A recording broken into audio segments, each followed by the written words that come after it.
Markets on a tear today as traders shake off more fears about the impact of a trade war in China. And that trade war was front and center as Treasury Secretary Steven Mnuchin testified today on Capitol Hill. Watch it. If we find ourselves mired in a full-fledged global trade war with no end in sight, all of the economic gains he has helped bring us may well be lost. Just because other nations punish their consumers with tariffs doesn't mean we should necessarily follow suit. The president is very focused on free and fair trade.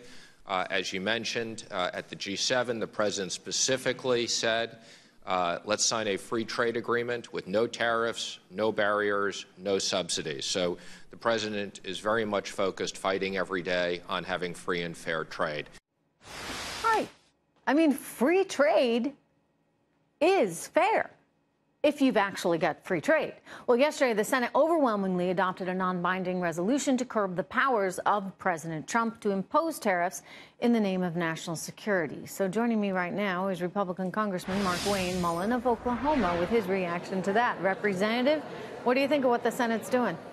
Well, Trish, first, thanks for having me on. And I think the Senate's wrong on this. The Senate had more than enough time. They've had a few decades here to change this. Since '95, we've been working underneath the WTO, and they could have made changes to it till then. And what we've seen is since that time, our trade deficit has grown, and the Senate hasn't been able to act. So I applaud the president for putting America first and looking as a country as a whole. Why wouldn't the Senate want this? I mean, it is actually a matter of national security. When you're talking about our technology, our intellectual property that is repeatedly stolen, and if the only thing that we can use really is tariffs to get them to wake up and pay attention, and I'm a big believer in that, because I say use all the economic power you possibly can before you ever resort to anything else. So if we have this economic power and they want to hinder the president's ability to use it, why would that be?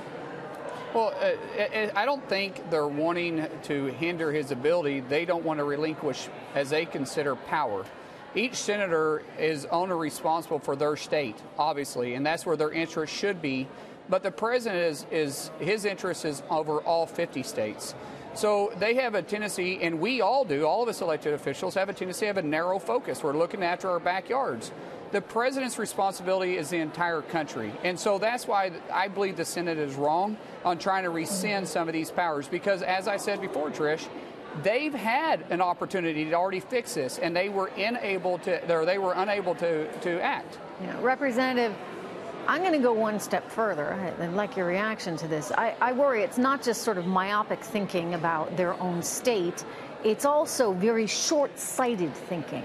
And may actually be influenced by campaign funds. I mean, if you think about the big companies and the big CEOs that are helping to promote these people in their campaigns, I just wonder if they're getting a few too many phone calls from a few too many higher ups saying you can't have this. And you know why none of those companies want it?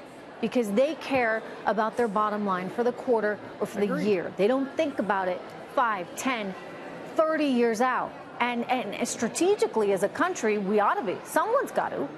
Trish, you're absolutely right. I agree with that. But that doesn't mean the companies are wrong. The company is responsible for their bottom line, and they're responsible for their employees. And it doesn't mean the senator is wrong either, because the senator is responsible for his constituents too, or any elected official. But that's why the president at this point is the best one to handle this. And he's proven himself to be a master negotiator. We can see that people are better off right now. We see what's happening in the markets. We see what's happening in the job markets. We see the average pay raising. By the end of the year, we're supposed to be hitting 8.5 million jobs created. So evidently what the president is doing is extremely and highly effective. I hope we see a 5 handle on that GDP soon. Thank you so much, Congressman. Thank you, Mullin. Trish.